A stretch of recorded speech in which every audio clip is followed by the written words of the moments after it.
Okay, welcome back. This is going to be a very important video because we're going to explain about what normal business cycles are and how that relates to cryptocurrency. So first, we're going to go over part one of what a business cycle is normally and where we're at in that business cycle and how it's going to relate to cryptocurrency, because cryptocurrency has really never been through a bear market before. And why are people thinking that this is we're heading for a bear market? So we're going to look at what normal business cycles are. And this is just a normal process. Most people that have been in cryptocurrency have only been in for the last 3 or 4 years. But if you've been in the stock market, you see these things have happened throughout history. So we're going to kind of go over what the stages are, what's normal, where we're at, and what we can expect. All right. As always, if you find this content helpful, please like and subscribe. It helps pay for my puppy tearing up things. Actually, I'm not even monetized, but one day, maybe. All right. So if you're still holding on to the Federal Reserve, we'll be able to engineer a soft landing. You keep hearing that. Now, recessions last between 12 and 18 months from basically the peak. Now, we're going to talk about peaks and troughs, and I'm going to go over a few things with you to help you to understand exactly what happens when we're in or going into a bear market. So let's go over here to look at what the current data is showing us. Now, basically, I'm going to try, it's lagging a little bit, but we'll talk while it is. All right, this Nomura, everybody's saying that obviously that because the Fed and Jay Powell is a little late in the ball game of raising interest rates, we are not going to see the trough, the bottom of the market until probably 2023 or even late 2022. So there's Jay Powell, and he's talking about we're trying to, if you've been watching it in the last few days, engineer a soft landing. It's just, talk for trying to keep the public from not panicking and selling everything all at the same time. But we are seeing a decline in spending. And so that is helpful. And so recently we've seen a couple what we call bear market rallies. All right. And obviously he is very important. Now I'm going to go over real quick some of the expansion cycles that we've seen in the past. So I'm going to drop down here so that we can see, and I'm going to kind of show you. All right. Now, 2020 was an anomaly because obviously we had a pandemic that inspired the crash. And why we see a huge run afterwards? Because interest rates were already low. So we were already in an inclining market. Now, what happened was, remember, they lowered them down to 0%, basically. Oil fell to zero, everything fell to zero. So we're not in that kind of environment currently. Currently, we're not going to be supplying a lot of money back into the market. Now, he may ease his rate hikes, but we're still looking at 0.75% raises for probably the near foreseeable future. And that indicates that we're in a declining global economy at this point. So basically, these are from months, okay, from the trough, okay, the bottom to the peak. And we can see that, and this is which quarter of the year.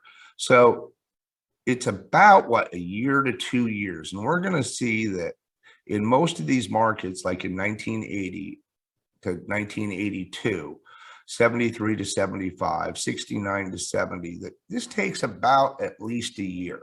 Now, we're going from the very top to the very bottom. So when we're going to start buying again, or maybe when we'll see some easing in the crypto market, and why things are not necessarily going well for all of us or in the stock market itself.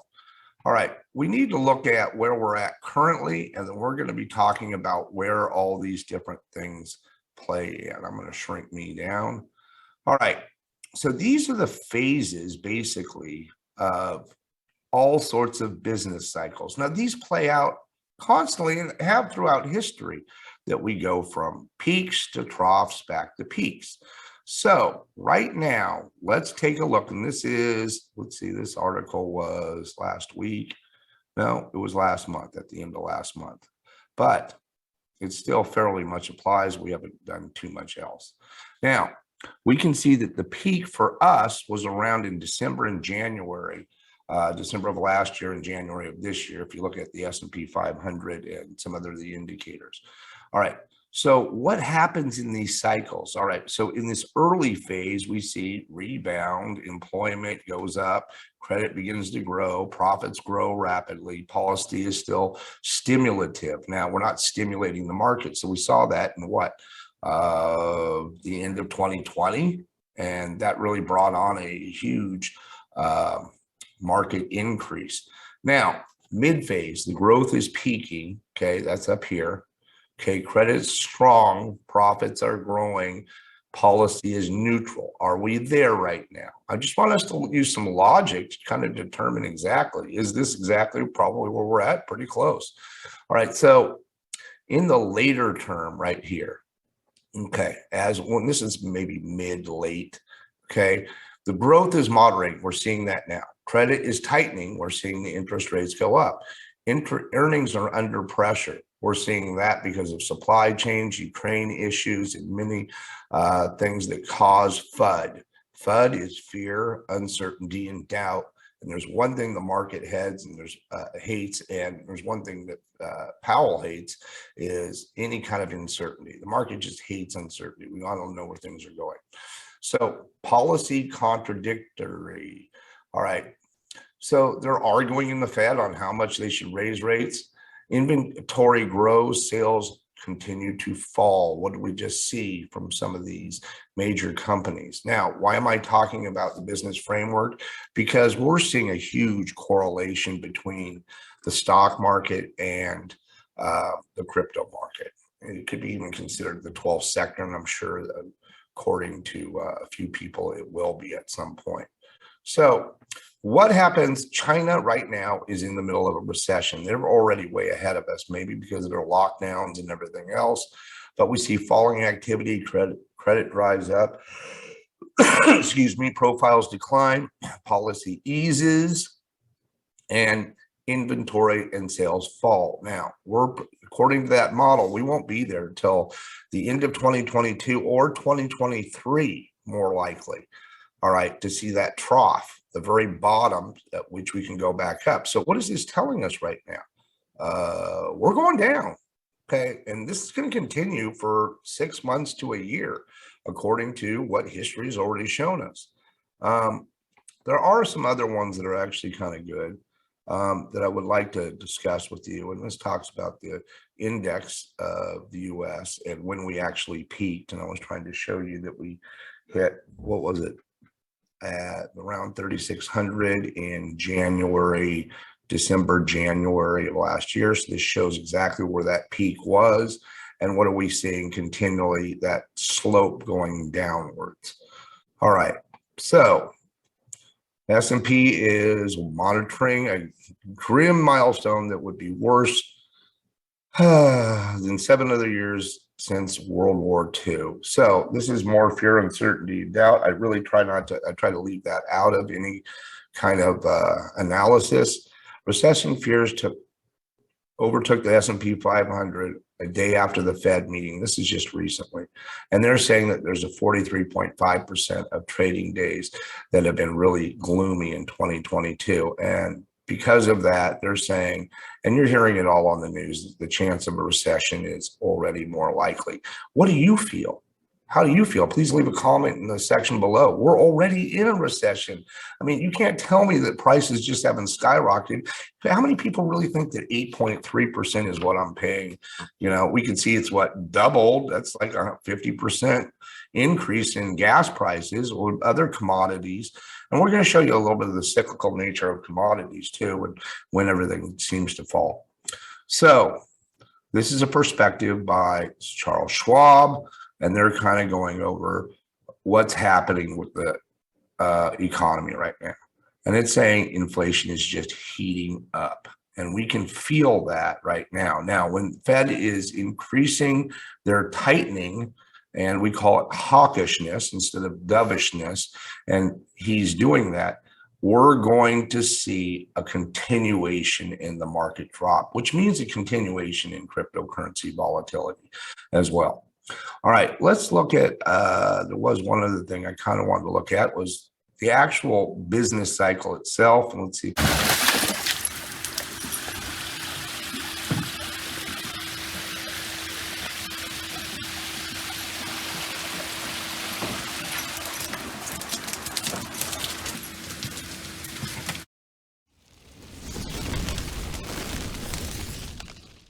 I can get to that, but don't fear, people. Don't fear. What goes up goes down, then it goes back up again. I had one of the greatest fears I've had living through the 2008 when most of my money was in the S&P 500, and I watched it by 2007, 2008, and watched it plummet almost more than half. But one of my buddies who was a stockbroker said, "Don't do anything. Don't sell it. Be patient. It will go up." And it did over a period of time. If you look at the history of the stock market, and that's what I'm trying to tell you is instead of selling some of these things, and you may want to do that, that's your own prerogative, but you should keep over the long term investing. Investing means that you're buying as low as possible and you're selling as high as possible. When everybody's like, "Oh my God, this thing's going to go way up, go up. Oh my God." I remember when Bitcoin was at, close to $60,000. Oh yeah, it's going to go up to 100. Sell. When fear and greed index, I'll do another video on something like that. All right, so let's look at the four major business cycles and actually how this will relate to cryptocurrency, the stock market, and everything. All right, so what happens is when stocks and commodities, and we're seeing a little bit of that, all right, are starting to fall, we're going down in the market. And you see that the bonds are at a peak, and we have not hit there yet. So here's the business cycle. Bonds, stocks, and commodities are all starting to drop. We look at the 10-2 yield, and we know that that just crossed, which pretty much most times it's done that. And I'll explain that in detail a little bit later if I need to.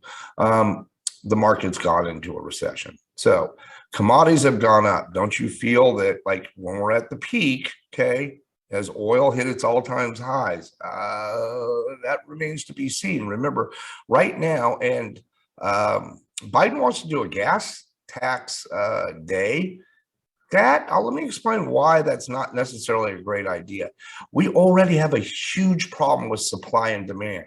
So if all of us go out and go get all that oil on that day, okay, because we've got we're getting a break on price, which we will, and I would too. Okay, I'm not saying, because I think one person's not going to affect everything, and I'm sure all of us would say that.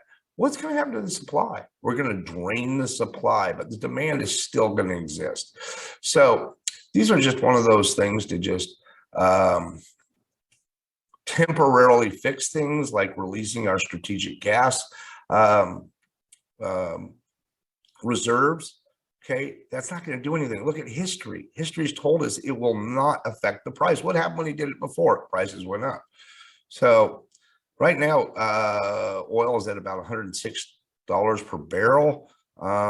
It's going to fluctuate, and wait till after July 4th weekend. In the middle of July, we're going to see the CPI data coming in a little bit stronger than what has been predicted. It always does that because people want to go out. We're going to have to barbecue. We're going to want to go see our friends and our family. So this is going to be an issue for the Fed. Okay, so in going with this one more time, where do you feel that we're at?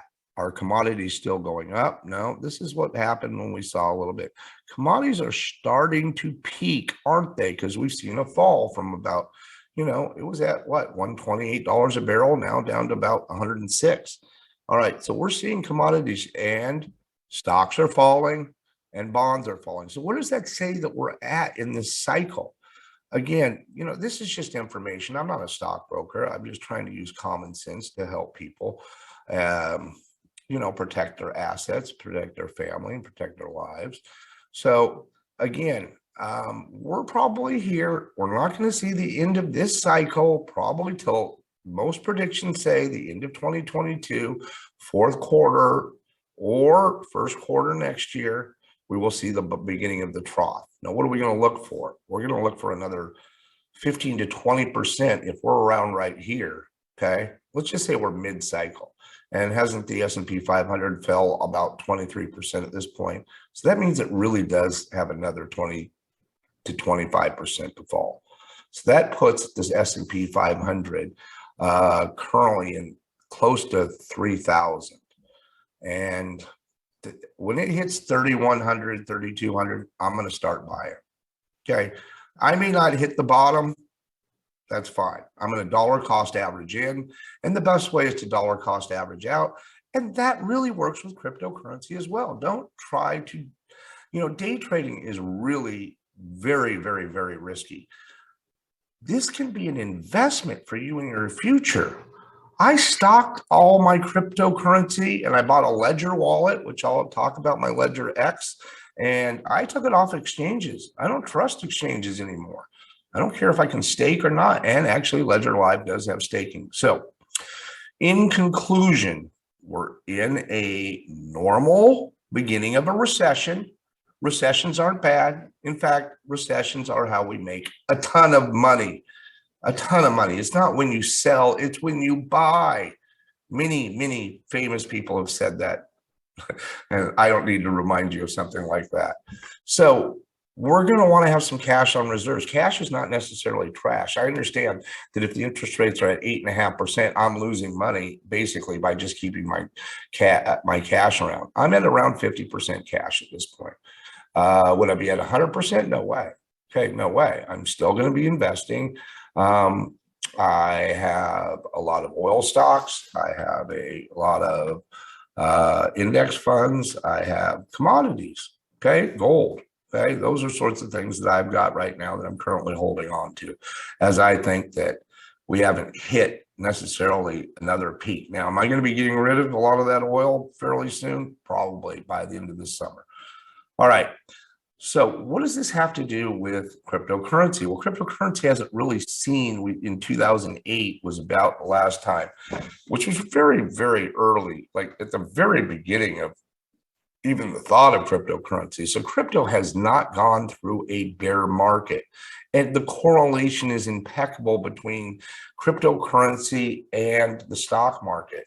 They were saying the tech industry is also one that we look at. So what can we do with this knowledge? Okay, I'm going to wait. I'm just on hold right now. I put everything off of an exchange and I'm going to start dollar cost averaging in probably in quarter 3 and quarter 4 when I see a huge fall.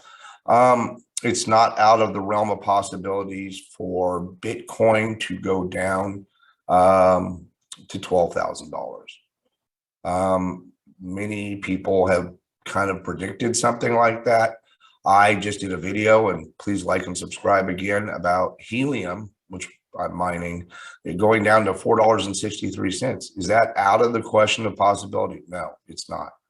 Okay, because we're on this downward trend. What's different between now and 2020? The Fed is not easing, they're tightening. And that usually indicates a recession.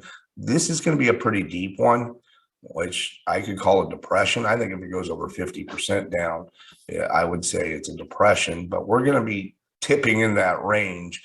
And we can navigate this. Just make sure you keep a little money on the side. And remember, buy at the trough. And I'll do some updates on these videos, and I hope you find this helpful. I'm going to probably have a live stream tomorrow. And Saturdays, probably around 2 p.m. to try to help people with their mining difficulties. And please like and subscribe these videos. Again, I can't emphasize that enough. It really does help me. It helps the channel.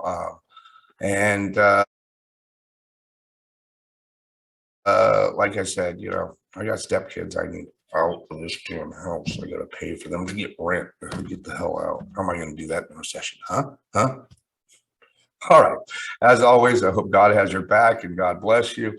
And let's wish us all a happy and prosperous 2022.